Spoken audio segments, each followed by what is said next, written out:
Hey moms, I know you want the best for your daughter and you want to be a part of this beautiful journey in raising your teen daughter.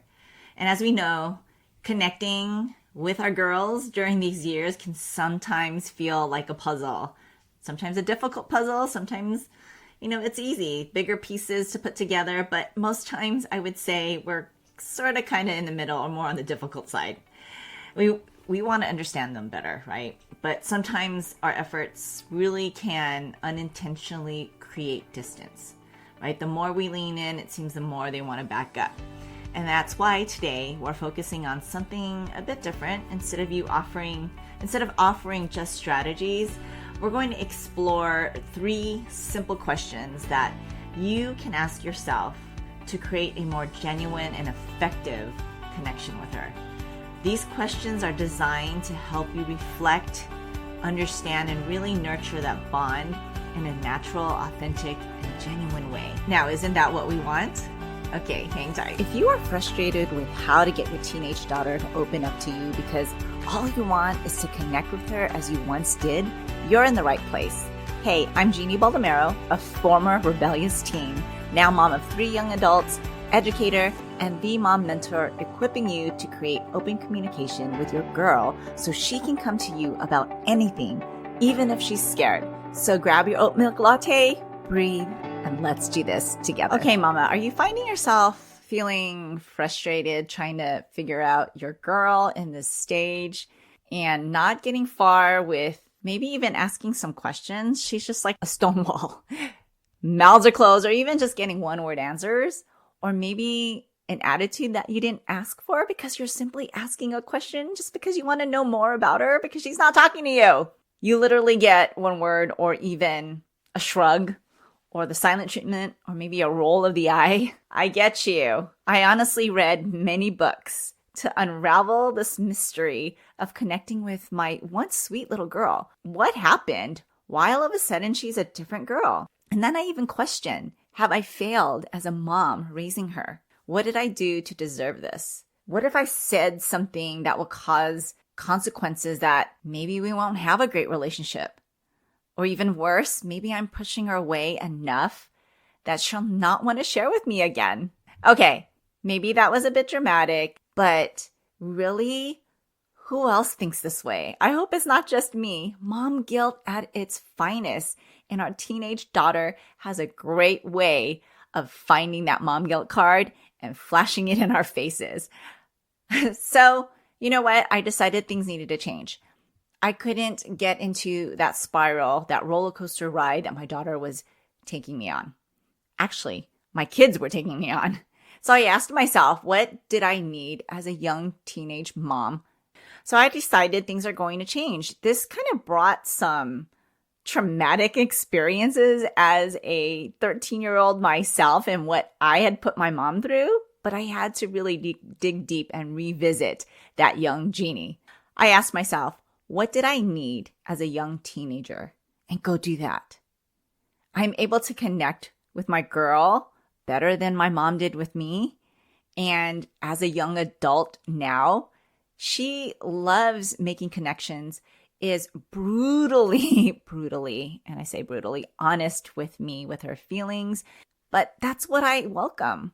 I want her to be open and trust me. We've done the work together by establishing a safe space for her to talk.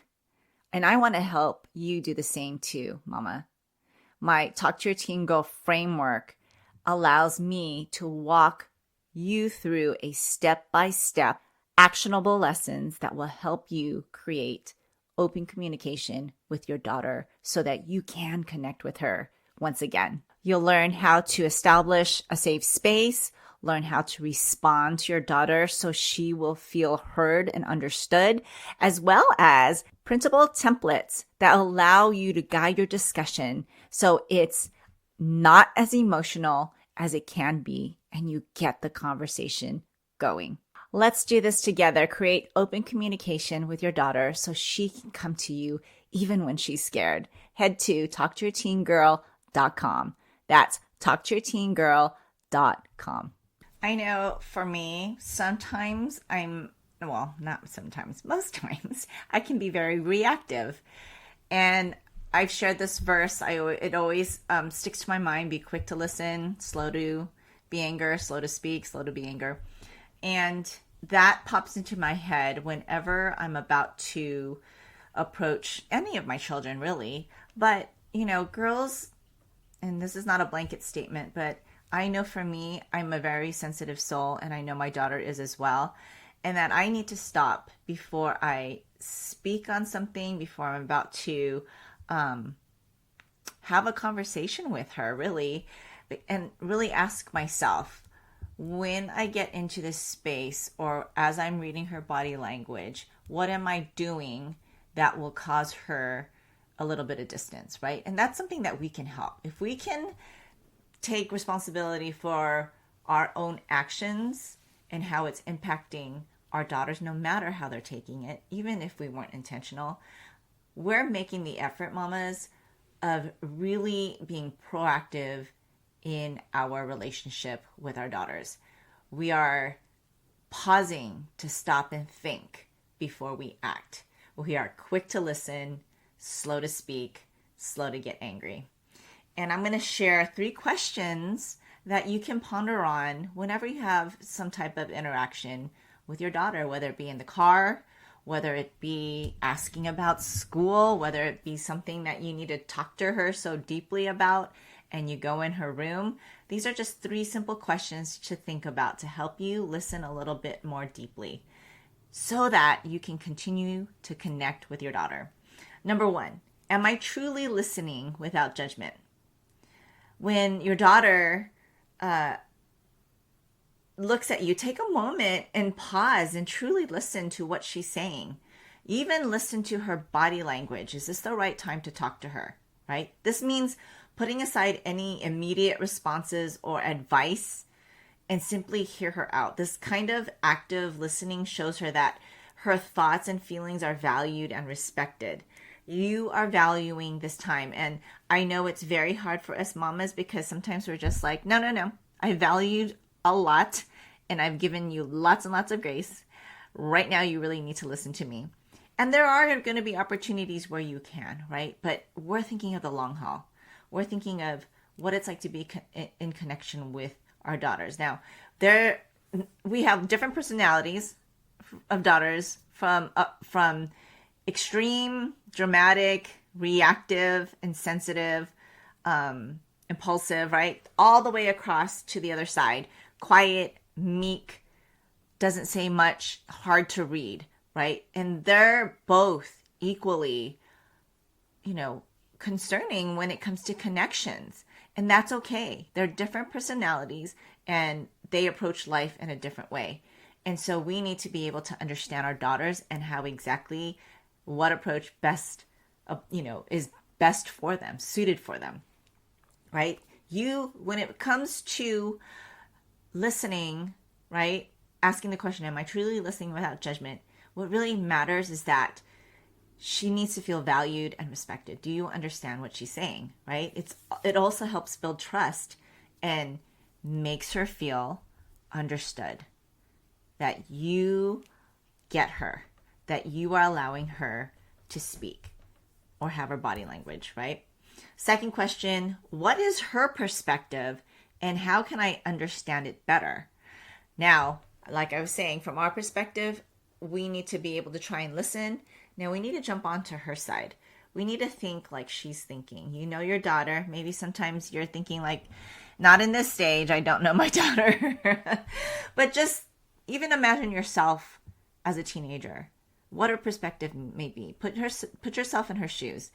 The things she's dealing with at school, her activities. Maybe she's taking a bunch of honors classes, or maybe she doesn't care about her classes, right? There's a reason why she's dealing with a lot of things. Maybe she's not doing well in school and probably gets honed on by teachers, or she compares herself to her friends who may be more studious and feels like, why isn't she good enough, right? So we need to be able to put ourselves in our own daughter's perspective so that we can understand her better.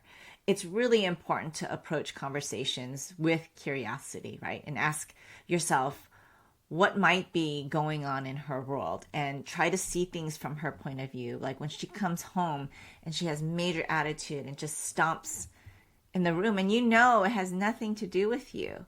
Maybe something happened at school, right?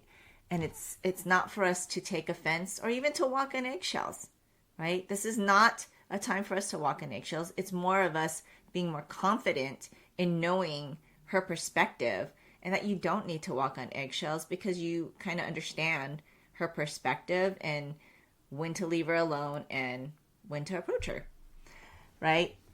This not only helps you understand her better, but it also validates her own experiences, right? And her individuality. And this makes her feel heard and appreciated.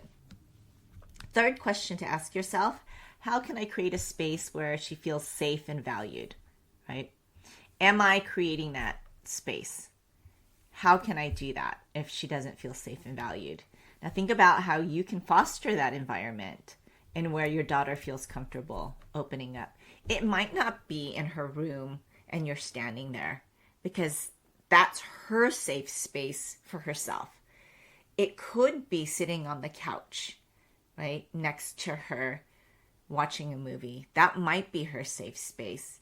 Or it could be somewhere else at the coffee shop that she doesn't know anyone and she is not worried about family members overhearing your conversation. Whatever that may be, this is your time to discover that, right? Where your daughter feels comfortable opening up. And that's just a matter of discovering what that could look like. This could mean creating moments of one-on-one time, being patient during tough conversations, right? Instead of trying to get your point across, maybe it's going to be a series of conversations. In Talk to Your Teen Girl framework, I talk about tabling conversations when they get heated, right? And that's how we learn. I teach my students how to handle conflict resolution through a series of tools and discernment in our course. And reassuring her that her feelings are valid, right? Reassuring her that she's not crazy and that she's not the only one, right? Sometimes mamas, we can feel the same way. Gosh, am I going crazy? I must be the only one going through this with my own daughter. And that's not true. We have a community of moms going through the same season. And it's a safe space to be able to share our struggles and even our wins. When our daughters, it's not about doing something, but really do something that value your relationship or value herself, right? This is a safe space for you to come and join us. If you're not a part of it, you can go to the link and raisingherconfidently.com and come and join us. But it's really about being patient during those conversations and making her feel valid. Because when she feels safe and valued, the connection deepens. Because she says, wow, you hear me. You really hear me, right? Because we can always say, I understand you, but if our actions don't quite match and we're not allowing this slow moment of space to actually let her feel that way, then she's not going to believe the words we say when we're like, I understand where you're at. I know what it means, because they didn't live the life we lived at her age, right? They weren't a part of it. And words only can carry so much. But if we're consistent in creating that safe space, if we're consistent in utilizing these simple questions time over time over time to allow us to dictate our approach, she'll soon learn to trust, feel safe, and feel valued, and understand that you truly, truly, truly care. And that will naturally deepen your relationship and your connection. So what is it, mama? Use these 3. Are you going to write them somewhere real quick in your phone? Or are you going to write them on a card? I'm a visual person, so I have to write these questions down so that I can remember them. Or maybe your own version of the 3. Whatever it is, it's a matter of being mindful, stopping, understanding the situation, understanding perspectives, understanding yourself, and if you're coming across judgmental, and also creating that safe space, even if it means silence for a while, right? And that is okay because over time she'll start to open, whether it be little by little or even vomit, word vomit, which is also exciting. So remember, the essence of connecting with your daughter really lies in genuine empathy and presence. And so by asking yourself these three simple questions, you're not only nurturing your relationship, but also fostering a space of trust and understanding. So I hope these reflection questions help you build a stronger and more meaningful bond with your daughter, because that's what I really want for you. Okay, this is a journey, and remember, you're not alone. So I invite you to come join our free mom community on Facebook. You can go to raisingherconfidently.com, and I will see you there. Hey friend, if this podcast inspired you or encouraged you or helped you in any way, I'd love for you to share it. You can screenshot this episode and share it in your stories on social media or text it to a friend who can use the support. It's the best way you can thank me. I want to let other mamas know they are not alone. I'd love to stay connected with you. You can find me at raisingherconfidently.com. Until next time, live full of grace, Jeannie.